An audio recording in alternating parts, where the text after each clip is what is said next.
Recap आपको दे दे रहा हूँ। परसेंटेज है कैलकुलेशन। देख लेते हैं। जी।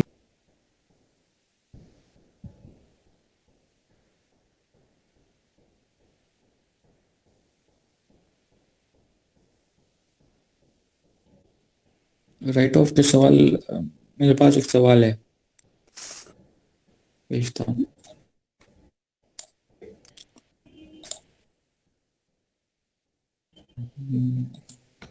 उसके बाद आपके पास एक सवाल, ये वाला मैंने देखा है ऑलमोस्ट हर बुक्स पे है ये वाला, ये सवाल।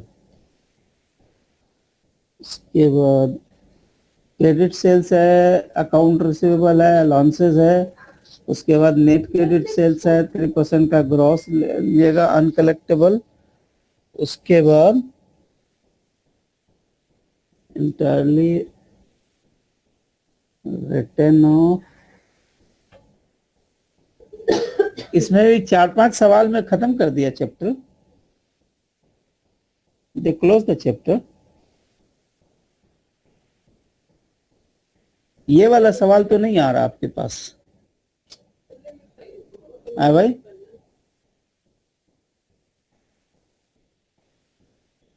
ये सवाल तो नहीं आ रहा आपके पास? बैड डेट भी है, कलेक्शन भी है, सब कुछ है।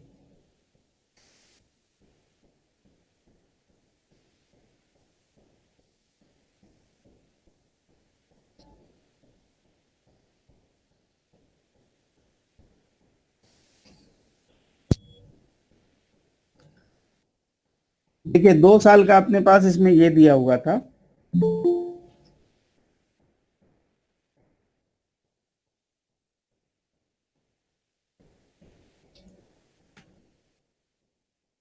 इसमें दो 2 साल का आपके पास AR दिया हुआ है 95,000 और 89,000। ठीक है, this is going to be the good question. इसके बाद क्या दिया हुआ है आपके पास? कैश का पोजीशन दिया हुआ है, AR का दिया हुआ है, अलाउंसेस का भी पोजीशन दिया हुआ है, बाकी चीजें भी दी हुई है।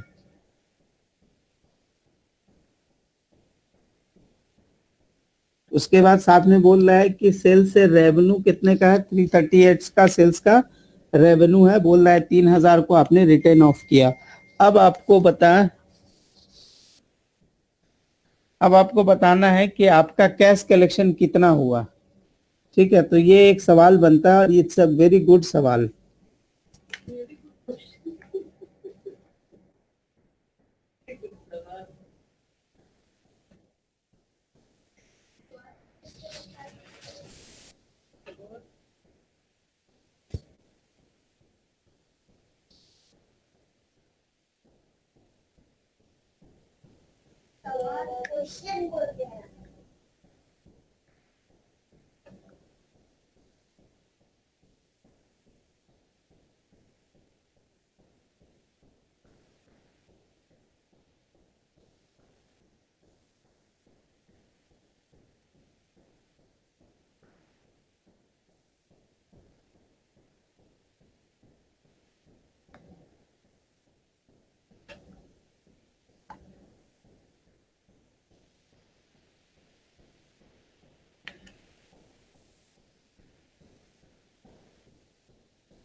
इसमें दिया हुआ है AR का, तो AR का हमने एक बार बैलेंस लिख लेना है। 2 साल का AR का बैलेंस दिया हुआ है, लिखा हुआ है ओपनिंग AR है 95,000 का, क्लोजिंग AR है आपको कितने का? 89,000 का। तो 89,000 का आपका क्लोजिंग AR हो गया। उसके बाद बोल रहा है कि आपका अलाउंसेस फॉर द अनकलेक्टेबल यानी प्रोविजंस का जो बैलेंस है वो दिया हुआ है आपको कितने का? 4,000 का। उसके बाद उसकी क्लोजिंग बैलेंस दी हुई है आपको 3,000 का। ठीक है, उसके बाद बाकी चीज साथ में दिया हुआ है। कैश सेल्स हुआ है 338 का, तो कैश सेल जो होता है वो AR में ऐड होता है, तो हमने 338 का कैश सेल ले लिया।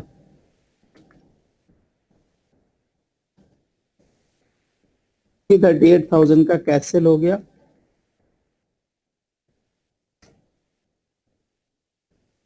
ठीक है। अब आपसे हमने बोला कि बैड डेप्ट हुआ जी,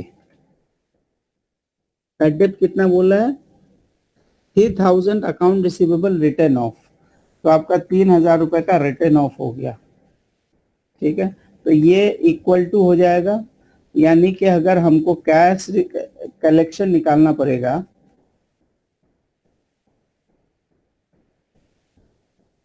कैश कलेक्शन निकालना पड़ेगा तो हम लिखेंगे दिस माइनस 89,000 एंड दिस 3,000, ये हमारा टोटल हो जाएगा। तो हमारा कैश कलेक्शन 341,000 आना चाहिए, कैश कलेक्शन आना चाहिए 341,000। देखिए इसका कितना है, 341,000।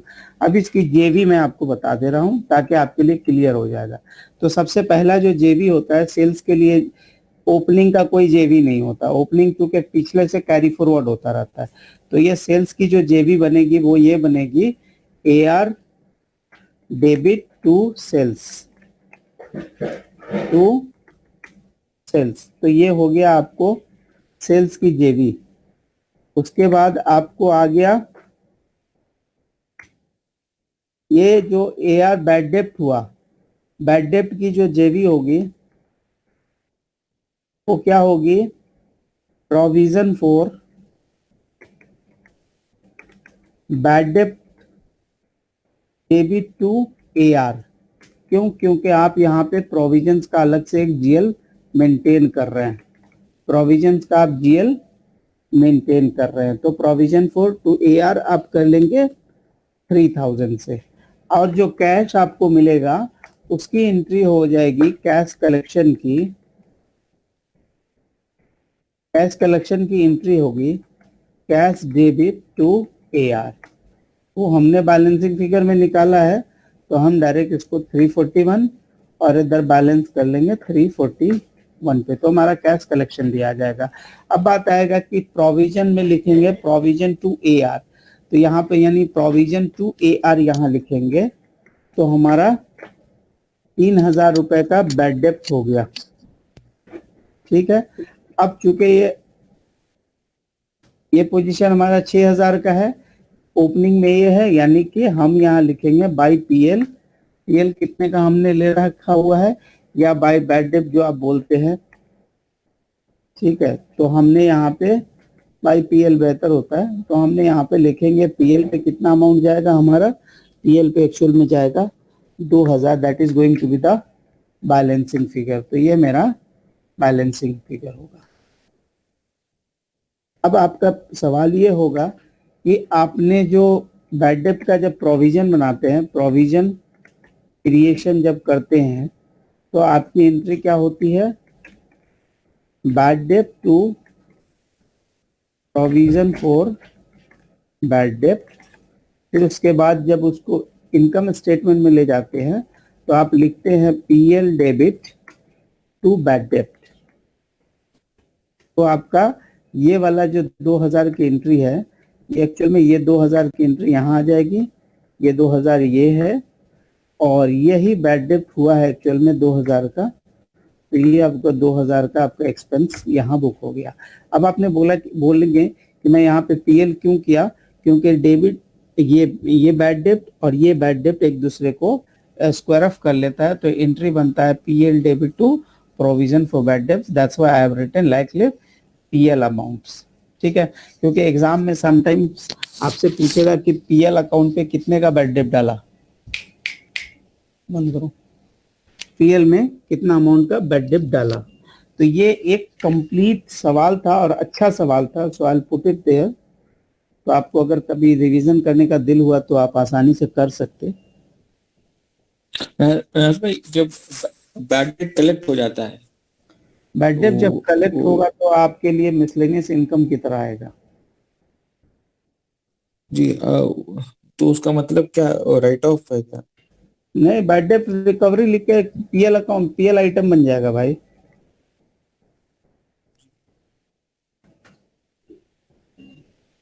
बैड डेप्ट रिटर्न बैक अगर कुछ हुआ बैड डेब्ट रिकवर्ड, एक्चुअल में एग्जांपल आता है बैड डेब्ट रिकवर्ड का, तो आप ऐसे लिख लें कैश डेबिट टू बैड डेब्ट रिकवरीज, हो गया बात खत्म। और ये बैड डेब्ट रिकवरीज को आप क्लोज कैसे करेंगे, तो अब आप इसको डेबिट करेंगे ना, ठीक है। जी डेबिट टू पीएनएल। हाँ, तो ये हमारा मसला सेट हो जाएगा, यानी कि जब ये यानी कि पीएनएल में जाएगा ना, तो बैड डेब्ट रिकवरीज कैश, ठीक है। तो इस पे और ज्यादा अभी हम वक्त लगा के और कोई फायदा नहीं है, क्योंकि बाकी सब लोग का टाइम ये हो रहा है, क्योंकि नहीं कुछ इसको क्यों कर रहे हैं, ठीक है। हम इस पे 15 तक पहुंचे थे और हमने बोला था कि एक बार इसको आगे का रीड कर लीजिएगा। तो थोड़ा सा एक छोटा सा सवाल है हमारे कि ताहिर भाई आपने कुछ इसको पढ़ने की कोशिश करी थी क्या? जी सर, मैंने पढ़ा था इसे। जी जी, तो क्या बना आगे का 16 के बाद पढ़ा था? जी सर, तो कुछ समझ आया? इसमें कुछ समझ आ गए थे और कुछ जो है ना वो नहीं आए थे समझ। हाँ, तो देखिए हमने ये वाली चीजें हम कहाँ पे स्टॉप किए थे? 15 पे जाके, 15 पे या 14, 15 पे। तो देखिए हमारा 16 पे क्या था, तो कंपनी के पास 24 महीने का एक डेटा है। कंपनी के पास कौन सा है? he has accumulated the last 24 month data in order to determine there is a independent variable and that could be used for the estimating the shipping cost, ठीक है। तो जब ये इंडिपेंडेंट वेरिएबल की बात आ गई, इसका मतलब आपके दिमाग में कुछ इस तरह के सवाल आने चाहिए, a प्लस bx। अब इसमें x क्या है, b क्या है, a क्या है? ऊपर से बोल दो तो डिपेंडेंट है सर। a क्या है? नहीं, a क्या है? a वेरिएबल कॉस्ट है। नो सर, फिक्स कॉस्ट है। ए फिक्स कॉस्ट है और बी नंबर ऑफ यूनिट है और एक्स जो है ना वेरिएबल कॉस्ट पर यूनिट है। देखिए ए फिक्स कॉस्ट है, जो कि सही बताया आपने। बी जो है वो वेरिएबल कॉस्ट पर यूनिट है और एक्स जो है यूनिट प्रोड्यूस है, नंबर ऑफ यूनिट है। मैंने थोड़ा सा वो मिक्स अप कर दी। ठीक है। तो बट ठीक है, इट्स गुड। तो एटलीस्ट आपके दिमाग में यहाँ पे ये क्वेश्चन पूछ रहा है independent variable, actually question is talking about this B. Question किसके बारे में क्वेश्चन किसके बारे में बात कर रहा है? एक्स के बारे में। इंडिपेंडेंट वेरिएबल मैंने बोला था एक्स है, लेकिन वाई क्या है? ये डिपेंडेंट वेरिएबल है, ये हमने क्लियरली बताया था, ठीक है। ठीक है, ये मैंने बताया था क्लियरली कि y वेरिएबल है because the moment you start producing the moment you start producing the goods, आपके कॉस्ट बढ़ते चले जाएंगे। इसका मतलब ये जो है ये वेरिएबल है, ये चेंज हो रहा है। लेकिन ये चेंज हो रहा है, क्यों चेंज हो रहा है? Because the moment you start producing and that production is the independent. तो ये उसका रिजल्ट है, ठीक है। तब हम इसके मामले में इसको बोलेंगे कि इसमें से जो टेक्निक्स यूज हुई है, बेसिकली कौन सी टेक्निक्स यूज हुई है? हमारी लीनियर वाली, लीनियर रिग्रेशन, लीनियर प्रोग्रामिंग नहीं, लीनियर प्रोग्रामिंग कुछ और है। तो सी इसका आंसर आ जाएगा। फिर बोल रहा है कि all the following are the assumptions underlying the validity of the linear regression output except, इसमें से बोल रहा है कि सारा एजम्पशन सही है एक को छोड़ के, एक को छोड़ के। क्यों? वो बोल रहा है कि सर्टेनिटी, पहले बोल रहा है the errors are normally distributed, ये बोल रहा है कि चांसेस जो होंगे, जो आप रिजल्ट निकालेंगे तो रिजल्ट के जो आंसर्स हो सकते हैं वो वेरी कर जाएंगे, यानी उसके अंदर थोड़े से वेरिएशंस के प्रोबेबिलिटी हैं। तो ये चीज सही है कि आउटपुट अगर जो निकालेंगे and there is a variability, there is a there is a chances for variability in the answers, ठीक है, वो आउटपुट में वेरिएबिलिटी के चांसेस हैं, ठीक है। दूसरा बोल रहा है the mean of error is 0, ये बड़ा टेक्निकल डिस्कशन है, ठीक है। सबसे बड़ी बात है कि ये सर्टेनिटी का मतलब 100% एब्सोल्यूट रिजल्ट वैसा नहीं हो सकता, क्योंकि there is a chances of error, तो एब्सोल्यूट रिजल्ट नहीं आ पाते हैं लीनियर रिग्रेशन के भी, क्योंकि there is a chances of error is there. तो बेहतर ऑप्शन यही है कि कोई, ठीक है। सो इसका मतलब होता है कि ये प्रिडिक्टिंग होता है, this can not be the absolute number, so there is a chances for error in certainty, तो ये एक इसका एक्सेप्शन है। उसके बाद ये क्वेश्चंस का, ये थोड़ा बड़ा सा क्वेश्चन है, पर इसमें से जो इंफॉर्मेशन निकलेगा वो बड़ा छोटा सा निकलेगा। तो बोला in preparing the annual profit plan for the coming year the winking company want to determine the cost behaviour pattern for the maintenance cost. Maintenance cost का बिहेवियर उसको प्रोजेक्ट करना है। We decided to use the linear regressions by employing the equation y is equal to, यानी ये simple regression है, ये simple regression है, यानी एक वेरिएबल एक इंडिपेंडेंट और एक इंडिपेंडेंट वेरिएबल वाला है, ठीक है। मोर देन वन अगर इंडिपेंडेंट है तो वो क्या हो जाएगा जी, मल्टीपल रिग्रेशन हो जाएगा। उसके बाद ये कुछ डेटा दिया हुआ है जहां पे ए का वैल्यू दिया हुआ है, बी का वैल्यू दिया हुआ है, ठीक है, बी का वैल्यू दिया हुआ है, साथ में बोल रहा है कॉस्ट का डेटा बाकी दिया हुआ है, स्टैंडर्ड एरर दिया हुआ है, बाकी स्टैंडर्ड डेविएशंस दिया हुआ है, आर स्क्वायर दिया हुआ है, ठीक है, ये सारा इंफॉर्मेशन दिया हुआ है। इसके डेटा को यूज करके उसने बनाया होगा based upon the data derived from the regression. 420 maintenance, 420 maintenance hour जो लगा है, maintenance hour in the month would mean that the maintenance cost would be the budgeted at, ठीक है। तो देखिए यानी कि हमको ये 420 आवर्स के ऊपर, मेंटेनेंस आवर्स के ऊपर हमको कॉस्ट निकालना है, ठीक है। तो अब हम जब आंसर्स अपना ये करेंगे, जब अपना आंसर्स ड्रॉ करेंगे तो हम ऐसे ड्रॉ कर सकते हैं 684.65 plus 7.284 multiply by 420, I believe. This way we can derive our cost. See, यानी कि इसमें से जो इंफॉर्मेशन यूज करना था वो इतना ही यूज करना था, तो बाकी के ये जो सारे इंफॉर्मेशन थे वो आपको कंफ्यूज करने के लिए दिए थे। इसने बोला था कि ये डेटा को यूज करना है रिग्रेशन एनालिसिस के लिए, और 420 मेंटेनेंस आवर का हमको कॉस्ट बताना है कि कितना वुड बी मेंटेनेंस कॉस्ट होगा।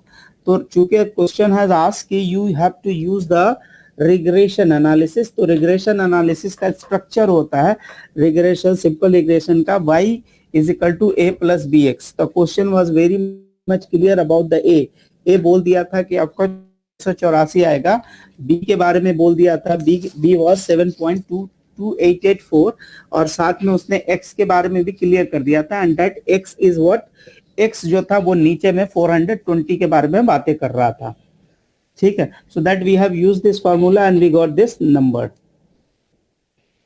तो इसमें कोई बहुत बड़ा रॉकेट साइंस नहीं था, बट एग्जाम में आपसे गलती होने के जो आंसर्स आते हैं, इतना सारा इंफॉर्मेशन देता तो you will be confused which information is important for you.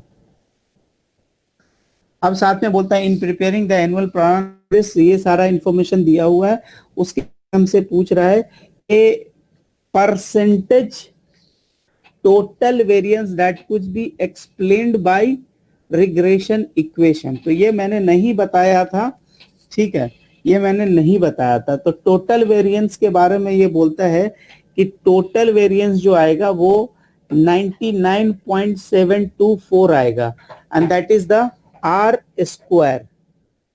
इसके बारे में हमने नहीं बताया था, तो अगर ये आर स्क्वायर आ गया, इसका मतलब actually asking about the total variance. तो टोटल वेरिएंस जो होगा वो आर स्क्वायर, और कभी भी आपको एग्जाम में ये सब नंबर्स डिराइव करने नहीं बोलेगा, because you are not going to give the statistic exams, so they won't ask you to derive this, how this number is being derived, so they won't ask you, they will give you the numbers, they will just ask you the impact, इसका क्या impact है, इससे आप क्या मतलब mean लेते हो, that's all.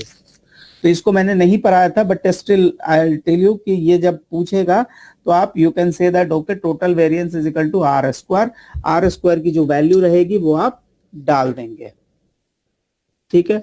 उसके बाद बोल रहा है कि एक न्यू कंपटीटर है, Red Baron company is a new competitor in the production of the aeroplane. Yes बोलिए ना।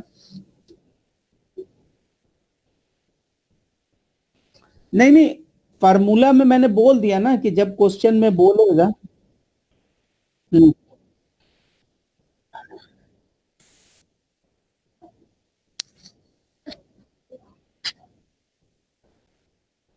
हाँ, तो मैंने बता दिया ना कि टोटल वेरिएंस जब आपको क्वेश्चन में अगर मांग देगा ना, R to the power R square, R to the power 2, ठीक है। बाकी जो है they will never ask you to calculate, because ये हमारा सिलेबस में भी नहीं है and it is not the statistic exam, ठीक है। अब इसमें से एक सवाल पूछता है कि ये लर्निंग कर्व का को सवाल है। बोलता है कि रेड बैनर जो है एक न्यू कंपटीटर है जो एक प्रोडक्ट को बनाएंगे। उसके बाद बोल रहा है कि Baron will give the bonus to the employee with the lowest cumulative average hour per unit after 8 units are completed, यानी 8 यूनिट्स पे चेक करेगा कि who is the best. Lucky 5 घंटा लेता है and she has a average. तो ये थोड़ा सा न्यूमेरिकल है, so I will put it here. 4 बंदा है, लकी है, लकी बोलता है कि वो कितना 50 घंटा लेता है, कम 50, it takes 50 and what is his learning rate? Learning rate is 80%। Second बंदा है, बोलता है क्या है कि सैली है, Sally takes 60 hours but actually it's learning rate is 70%। Mark के पास 40, मार्क जो है सॉरी मार्सी जो है वो 40 घंटा लेते हैं and there learning rate is 90%। उनके लर्निंग रेट क्या है? 90% के हैं,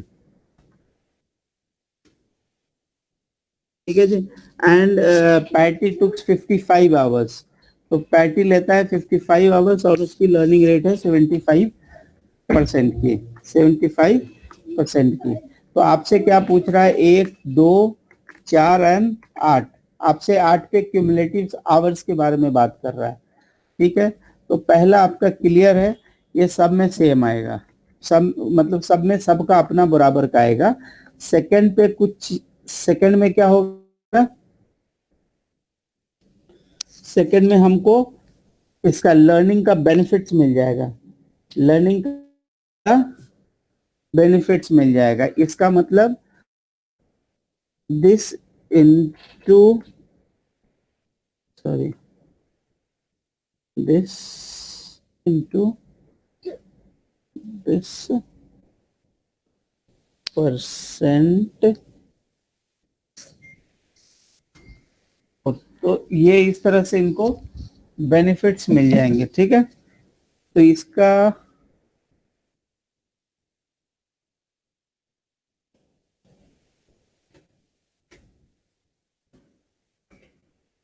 तो ये इनका आ गया, ठीक है, 25 आ गया।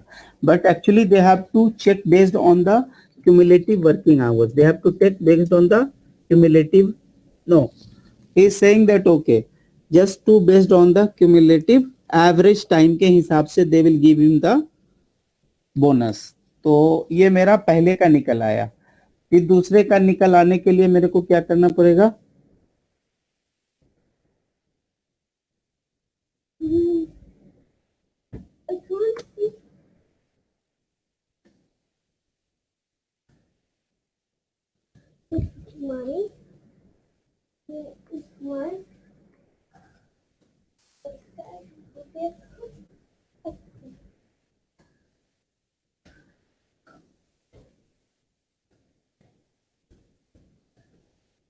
ये कुछ इस तरह से शायद एवरेज आवर हम लोग के निकलेंगे। I believe this calculation is correct. तो ये इस तरह से हमारे आवर्स के कैलकुलेशंस निकलेंगे, ठीक है। तो हु इज बेटर, लास्ट वाला जो बंदा था वो क्या था उसका नाम? Who is best? B. Because B, हाँ, B is giving the best rate. तो पहला वाला बंदा कौन था?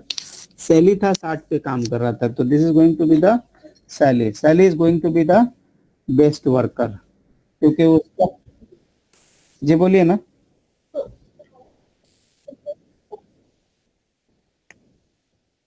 भाई वही मैं आपसे अभी क्वेश्चन करने से पहले पूछने वाला था.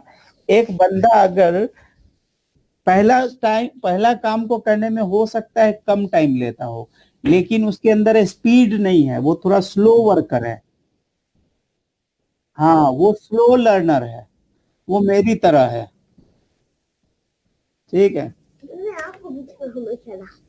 वो थोड़ा सा स्पीड लर्नर नहीं है. तो and this question we have done it. तो इसमें मेरे को क्या सवाल था? इसमें यह सवाल था कि LBC is preparing the bid.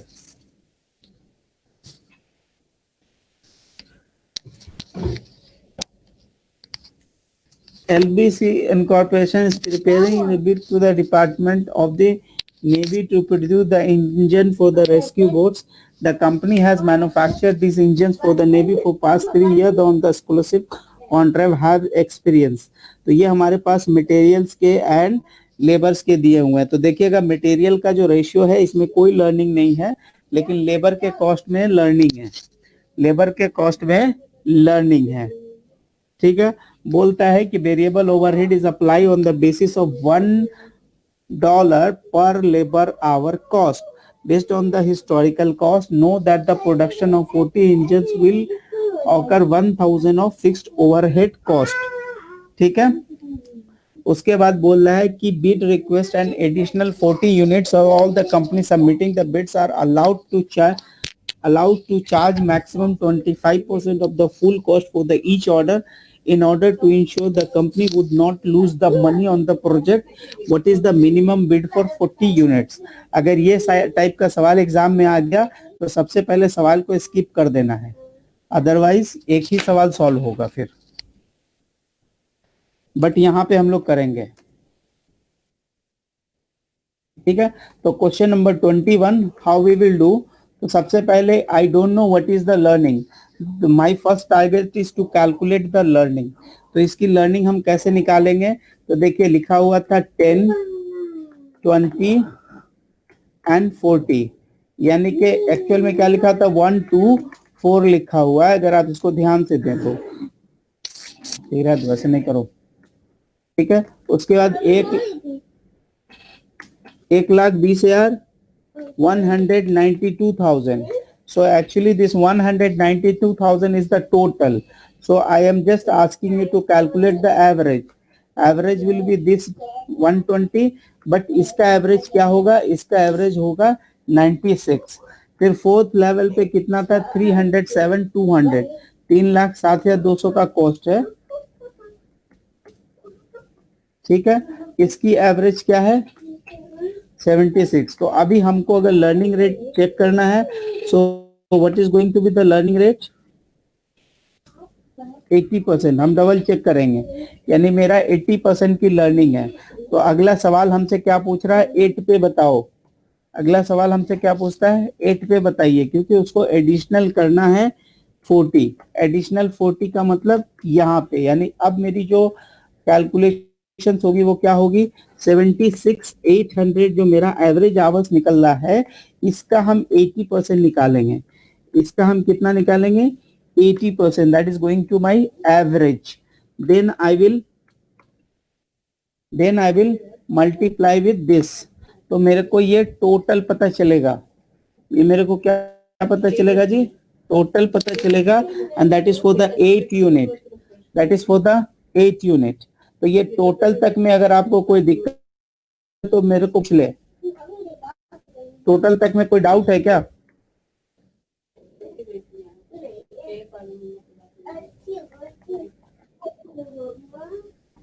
Sir ये परसेंटेज कैसे कैलकुलेट किया? कौन सा? ये वाला? ये यहाँ से लाया ना भाई साहब. ये यहाँ से मैंने चेक कर लिया ना क्या परसेंट की लर्निंग है. ओके. हाँ, फिर इस लर्निंग को मैंने यहाँ पे सिर्फ अप्लाई किया. ओके, ठीक है, तो ये एक काम हो गया। दूसरा बोल रहा है कि जितना डॉलर आप लगाओगे उतना डॉलर का ओवरहेड जाएगा। तो चलो आप मटेरियल पहले बताओ कि मटेरियल आपका कितना लगने वाला है। मटेरियल आपका लगने वाला है 40 यूनिट्स के लिए कितना लगेगा, 240,000। मटेरियल पे तो सेट हो गया। लेबर पे आपको कितना लगने वाला है, तो लेबर का कॉस्ट जो होगा वो ऐसे होगा, दिस माइनस दिस, क्योंकि अगला लेवल पे यानी आपका अप टू 3 तक टोटल था 3,07,200, लेकिन जब 8वां यूनिट्स बनाया, जब आप 4th लेवल पे जब चले गए तो आपकी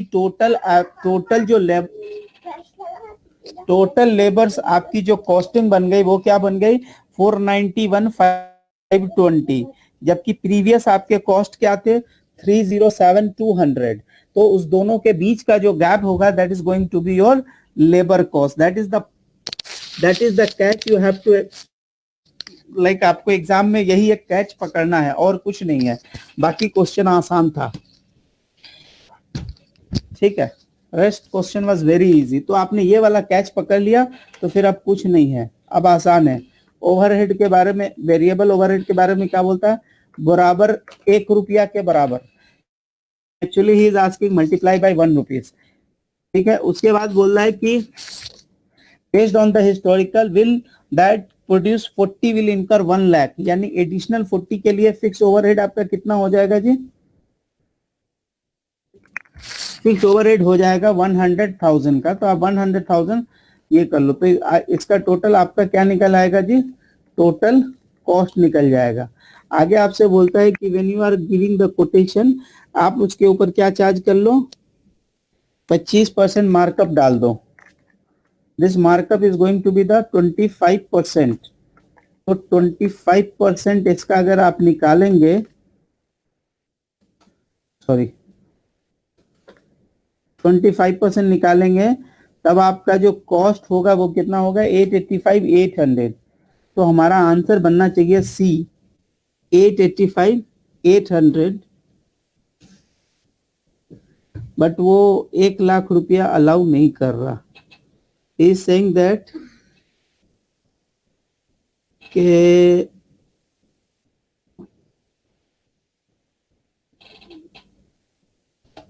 तो ये बोल रहा 608,840, and he is saying that I can quote 608,640. He will ignore the fixed cost. We will ignore the fixed cost because he want to get the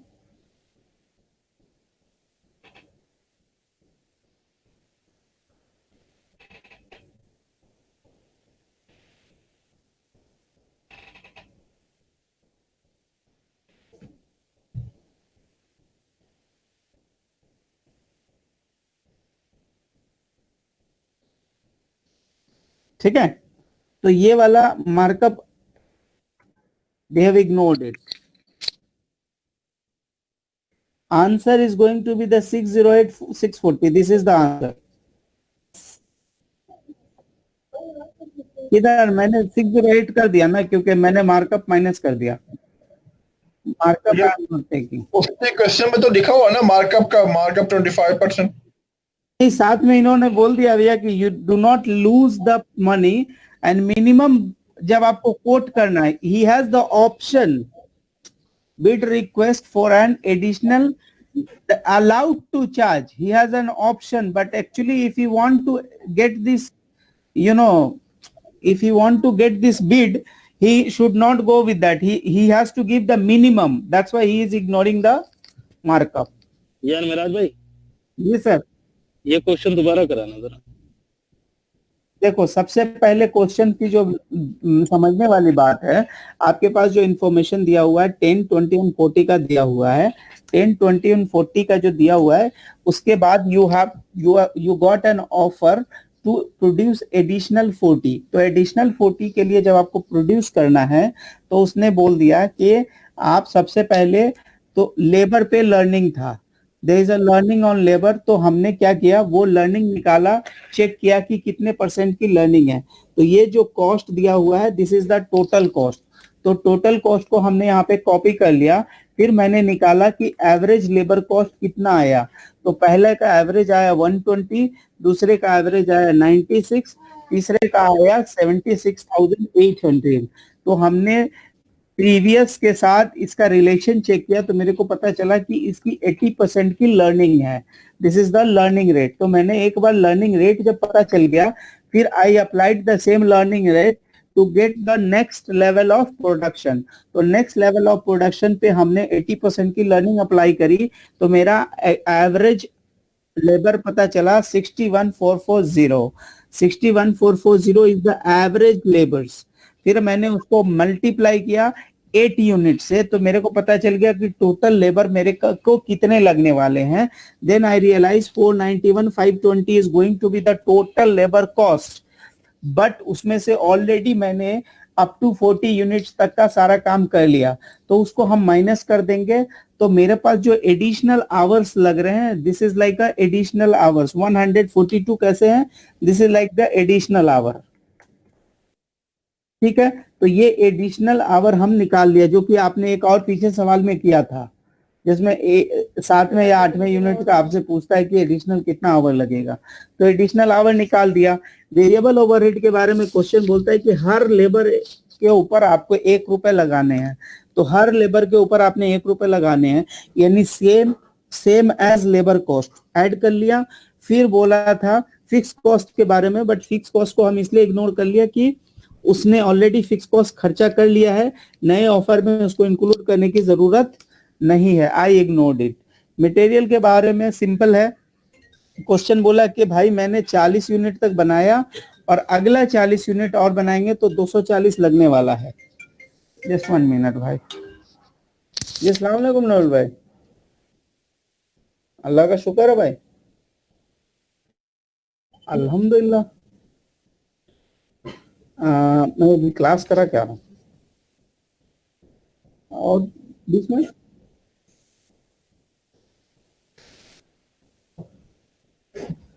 20 minute के बाद कॉल कर लूं, अभी क्लास नहीं है। हाँ हाँ ठीक है, ओके। हाँ सर, तो इसमें हमारा मटेरियल का हमने कॉस्ट यहाँ से ले लिया था, क्योंकि हर 10 यूनिट का 60 लगता है, तो 40 यूनिट के लिए 6 चक्का 24, 240 लगेगा। ये तीनों को हमने ऐड करके बोल दिया कि भाई मिनिमम हम कोट करेंगे 6084, 6,08,640 should be the minimum quote price. तो ये मेरा आंसर आ जाएगा बी। ये बोलिए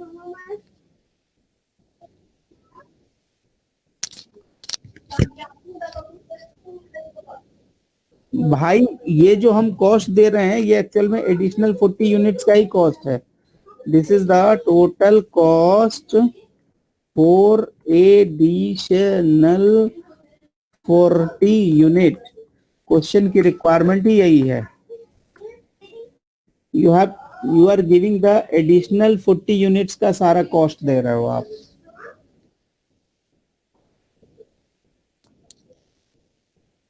लेबर भी मैंने इसके बीच का गैप लिया भाई। व्हेन आई से द लेबर, तो लेबर में देखेंगे I took the difference of this, यानी ये इसके बीच का। हाँ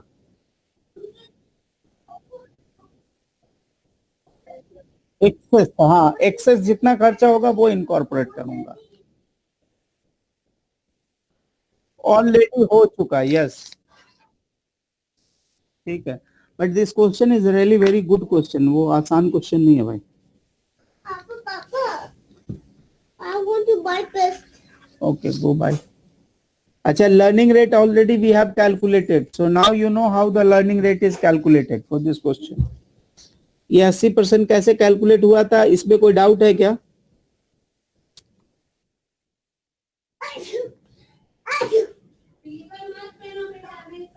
हाँ भाई, जी नहीं हुआ था।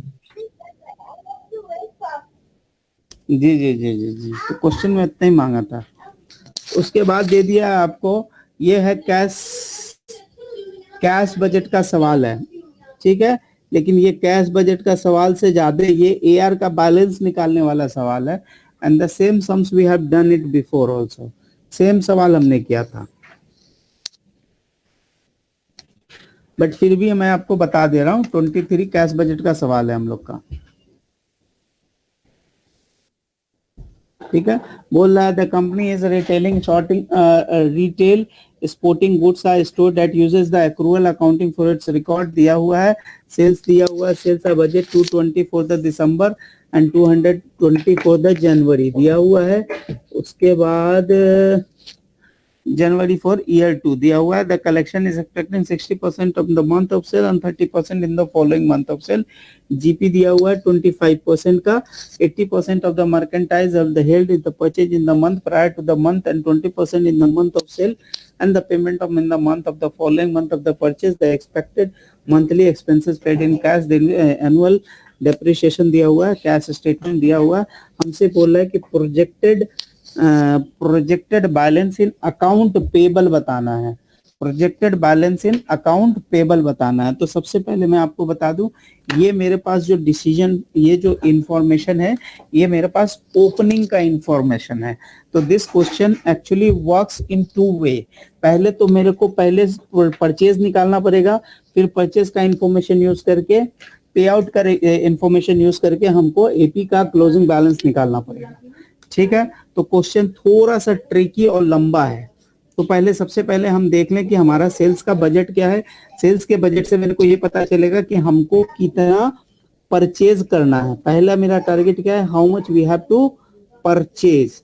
तो जब परचेज पता चल जाएगा तभी हम क्या करने वाले हैं, तभी मेरे को एपी का बैलेंस पता चलेगा। तो चलिए, हमारे पास ओपनिंग इन्वेंट्री है 132,000। ओपनिंग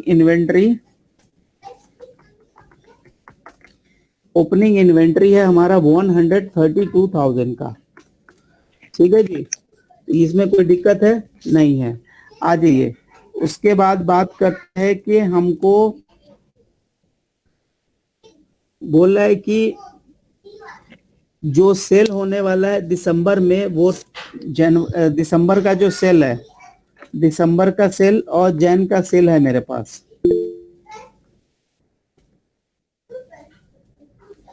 ठीक है। तो दिसंबर का हम चाहेंगे कॉस्ट ऑफ सेल लेना। किसी ने मैसेज किया क्या कुछ? Screen is not showing. भाई स्क्रीन आ रहा है, आपको पिन शायद कुछ गलत हो गया होगा आपका।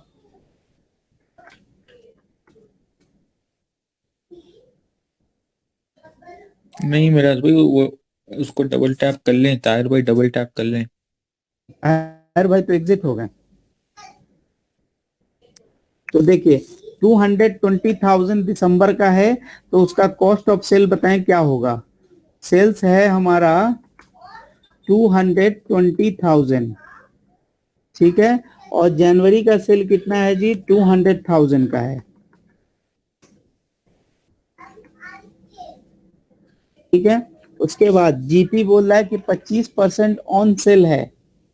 25% ऑन सेल का मतलब क्या हो गया, ये जो है इसमें से अगर ग्रॉस प्रॉफिट माइनस किया जाएगा 25%, तो ये कितना परसेंट है, ये एक्चुअल में आपका कितना परसेंट हो जाएगा, 75% हो जाएगा,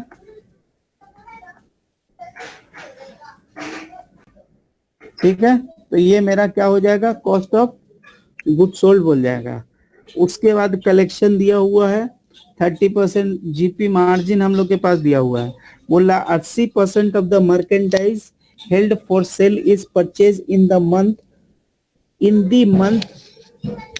80% of the merchandise held for resale is purchased in the month prior to the month of sale। यानी इसका 80% अभी परचेज किया जाएगा। कितना परसेंट, 80% परचेज अभी किया जाएगा। इसका मतलब ये जो परचेज का जो पोजीशन आएगा इसका 80%, क्लियर। और साथ में 20% in the month of sale, यानी जब 20% की बात आएगी तो दिस 20% जो होगा इसका 20% आप करंट ईयर में, करंट मंथ में करेंगे। यानी कि आपका ये परचेज पता चल गया। क्या पता चल गया? परचेज। ओपनिंग पता चल गया, परचेज पता चल गया, कॉस्ट ऑफ गुड्स सोल्ड पता चल गया। अब अगर हमको क्लोजिंग इन्वेंट्री अगर चाहिए तो वो भी मेरे को आसानी से पता चल जाएगा। तो वो कैसे पता चलेगा? Opening plus purchase minus cost of goods sold करेंगे तो मेरे को क्लोजिंग पता चल जाएगा। बट क्वेश्चन की रिक्वायरमेंट यहाँ पे खत्म नहीं होती है, क्वेश्चन की रिक्वायरमेंट कुछ आगे है। क्वेश्चन की रिक्वायरमेंट ये है कि हमने भाई साहब हमारा जो एपी है वो कितने का है? 162 का ओपनिंग एपी है। यानी दिसंबर में मेरा ओपनिंग एपी कितना है? ओपनिंग एपी है मेरा 162,000 है। ऐड करेंगे परचेज, ठीक है, ऐड करेंगे क्या? परचेज। तो परचेज का वैल्यू हमने कहां से कितना निकाला था?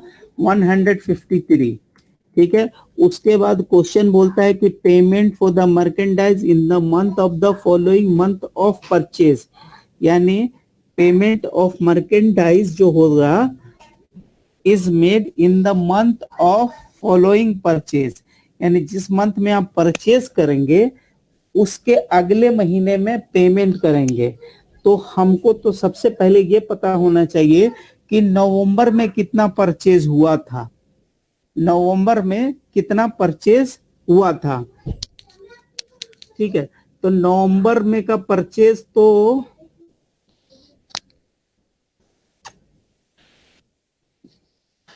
कैसे पता चलेगा? हमको तो नहीं मिल रहा कॉमन स्टॉक। तो ये मान के चलेंगे कि 160, क्या बोल रहे हैं? बोलिए बोलिए बोलिए। नहीं मैं वही अकाउंट पेबल ही नवंबर का हाँ। अकाउंट्स पेबल से करना है। तो लेस हम पेमेंट जब हम लेंगे तो एज्यूम करेंगे, बिकॉज हमको नहीं पता, तो हम मान के चलेंगे कि पूरा नवंबर का परचेज उतना ही हुआ था, पेमेंट नवंबर परचेज के बराबर हुआ था, and that is going to be the same 162,000। तब अभी जो मेरा क्लोजिंग एपी आएगा, क्लोजिंग एपी आएगा वो कैसे आएगा? Opening AP plus purchase minus payment, यानी कि 153,000 is going to my closing AP. लेकिन इसमें एक इंफॉर्मेशन मिसिंग था, इसके कारण हम ये assumptions ले रहे हैं। This is actually working on assumption based on information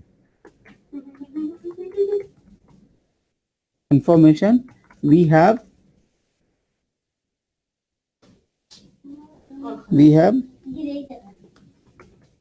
purchased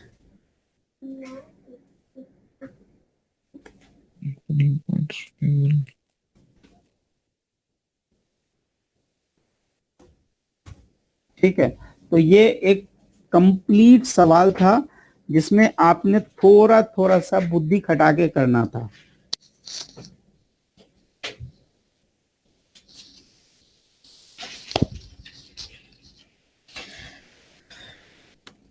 ठीक है, इस सवाल को करने में कोई डाउट हुआ तो बताएं।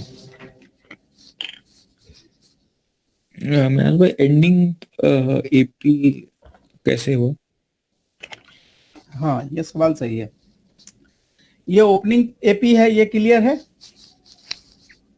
हाँ ये तो कैरी फॉरवर्ड है जी। हाँ, तो वही मेरे लिए ओपनिंग एपी है ना। अच्छा, ओपनिंग एपी दिया हुआ, परचेज भी दिया हुआ है या परचेज हमने निकाल लिया? एक्चुअल में purchase we have calculated here based on the information, ठीक है। ये परचेज हमने कैलकुलेट किया भाई। जी महाराज भाई, ये ठीक है। हाँ, परचेज कैलकुलेट किया। इसके बारे में मैंने बोला कि अब जितना मेरा एपी का बैलेंस है उतना ही मेरा लास्ट मंथ का परचेज होगा। तो रूल के हिसाब से जितना आप परचेज कीजिएगा सब्सिक्वेंट मंथ में पे कर दीजिएगा। So this 162 actually it is a payment of November. तो नवंबर में whatever was the purchase it is being paid in December. तो opening plus purchase minus payment is equal to closing AP. Opening plus purchase minus payment of purchase, that whatever the balance that is called the closing AP. AP का reconciliation कभी नहीं किए क्या? इतना सारा आप financial नहीं, मैं वही तो मैं रिपीट करूंगा. ओपनिंग एपी हाँ प्लस प्लस क्रेडिट परचेज, ये हाँ minus payment to the vendor, ये इज इक्वल एंडिंग. हाँ is equal to closing AP. ऐसा ही है और कोई नहीं होता भाई, यही है. अच्छा, तो ये वाला लॉजिक सब में अप्लाई है. हाँ हाँ पूरा दुनिया में, पूरा दुनिया में. फिर इन्वेंट्री पूछा था इन्वेंट्री ऑलरेडी हमने कैलकुलेट कर दिया था 120,000 का, तो that question is being solved here already. अब इसमें हमसे पूछा था based on this information calculate the AP, sorry calculate the inventory which I have calculated, so no need to do it again. So 120 आ गया. सेम इंफॉर्मेशन में हमसे क्या बोल रहा है, प्रोफोर्मा इनकम बताइए बेस्ड, ये थोड़ा सा हमको आपको बताना पड़ेगा कि प्रोफोर्मा इनकम स्टेटमेंट आप कैसे बनाएंगे. ठीक है. अब देखिए आपके पास जो सेल्स है वो कितना बोल रहा है, दिसंबर का सेल्स क्या है आपका बताइए. दिसंबर का सेल कितना है जी? 221. उसके बाद जीपी आपका क्या है बताइए. जीपी 165. 25%, 55,000. इसका मतलब ये कॉस्ट ऑफ सेल दिया हुआ है. कॉस्ट ऑफ सेल कितना है यहाँ पे कैलकुलेट आपने किया था कितना, 165. तो दिस माइनस दिस कर लेंगे तो 55,000 का जीपी हो गया. अब जीपी में आ गया तो और बुद्धि खटाने का नहीं है. अब जो खटाने का वो क्या खटाने का है कि हमारा देखिए अब हमको क्या क्या चीज का इंफॉर्मेशन का जरूरत नहीं है, ये काम में आ गया. ये अभी जरूरत नहीं है, कलेक्शन का जरूरत नहीं है, पेमेंट का जरूरत नहीं है. हाँ 2% का जो पिछला वाला जो अमाउंट है वो लॉस हो जाता है, यानी 2% का बैड डेप्ट है वो आपको चेक करना है. कितना परसेंट का? 2% का आपको बैड डेप्ट चेक करना है. ठीक है जी, 2% का बैड डेप्ट जो है वो आपको चेक करना है. तो बोलता है कि 60% in the month of sale होता है, यानी बाकी का जो 40% है, यानी कि यहाँ पे जो अमाउंट दिखा रहा है 76,000, दिस इज शोइंग ना, दिस 76,000 जब आप रिकवर करने जाओगे तो ये 4,000 आपका बैड डेप्ट हो जाएगा. ठीक है, मेरी बात समझ आ रही है कि नहीं? ये जो 76,000 है, ये जो 76,000 है, ये बोल रहा है कि after providing the AP provision है, आफ्टर प्रोवाइडिंग द प्रोविजन है, यानी एक्चुअल में ये कितना है 76,000 प्लस 4,000. इसका मतलब एक्चुअल में जो आपका ये जो एआर है इट इज ऑफ 80,000 का. वो कितने का आपका एआर है? 80,000 का एआर है. अब करेंट ईयर में जो आपका एआर है वो क्या है वो देखना पड़ेगा आपको. न्यू एआर आपको चेक करना पड़ेगा. तो आपका पहले न्यू एआर क्या होगा?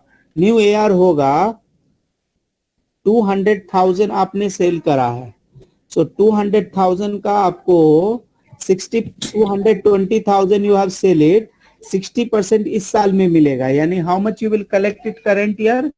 इसका कितना परसेंट आप कलेक्ट कर लोगे दिसंबर में?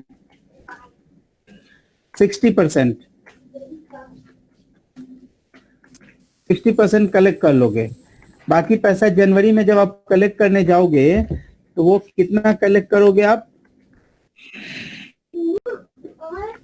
रूल के हिसाब से आपको 88,000 कलेक्ट करना चाहिए, पर उतना नहीं होगा, बल्कि आपको सिर्फ एक्चुअल कलेक्शन क्या होगा बताइए?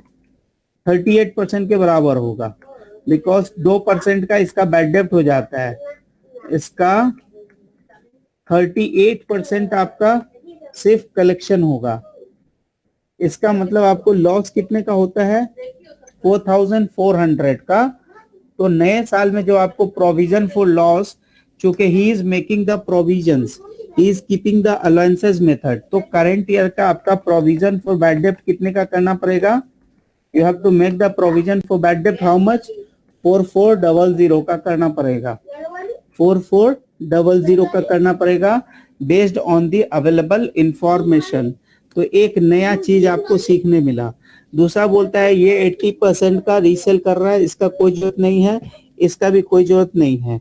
ये बोल रहा है कि अदर मंथली एक्सपेंसेस इज 22,600, तो यहाँ पे हम अदर मंथली एक्सपेंसेस करेंगे 22,600 का। उसके बाद डेप्रिशिएशन माइनस करेंगे, डेप्रिशिएशन इज हाउ मच? 216,000। तो देखिए हमने ये जीपी लाया था, ये लॉस लाया, और ये हमारा डेप्रिशिएशन, तो 100। ये गलत होगा, ये 216 को 12 से डिवाइड करना पड़ेगा। अच्छा ये पूरे साल का है, अच्छा, this is like the annual, तो this 216 is here divide by 12, तो हमारा जो इनकम आएगा, जो हमारा क्या आएगा, क्या बोलेंगे इसको, जो हमारा प्रोफोर्मा इनकम आएगा वो ये आएगा।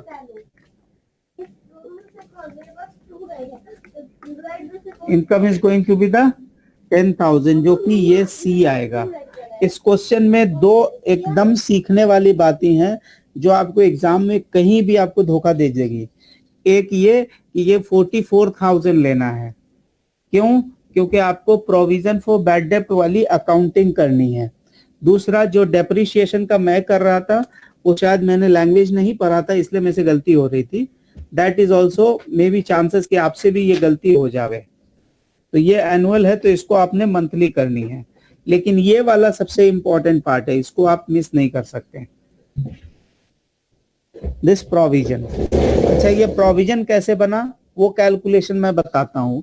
क्वेश्चन बोलता है कि जितना आप सेल करते हो उसका 60% आप करंट मंथ में लेते हो, बाकी जो 40% मिलने वाला है वो 40 आपको नहीं मिलेगा बल्कि सिर्फ 38 मिलेगा। इसका मतलब कि 2% आपका क्या हो जाएगा, जितना आपने सेल किया था उसका 2% you are going to lose it.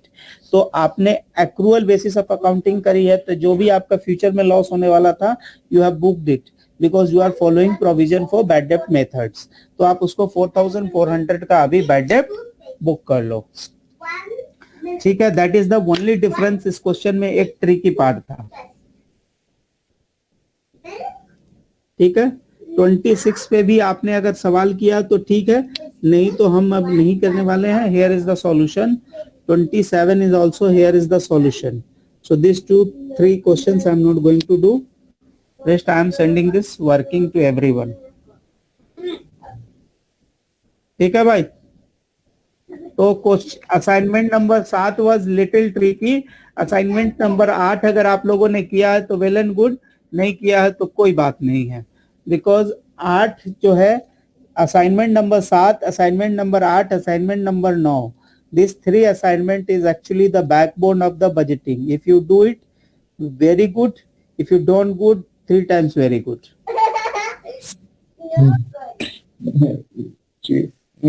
आपका कभी भी टर्म्स डिसाइड नहीं करता, ठीक है। अब मान लो आपने मेरे को पे कर दिया, you paid during the year, से आपने पे कर दिया 240 रुपया, तो अभी आपके बुक्स में मेरा एपी का क्या बैलेंस रहेगा? 360 है। ठीक है, एपी बैलेंस यही दिखाएगा ना आपके बुक में।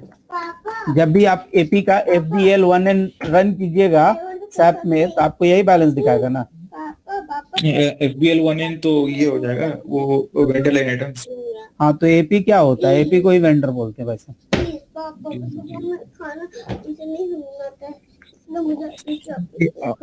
तो एपी का एंडिंग कितना है?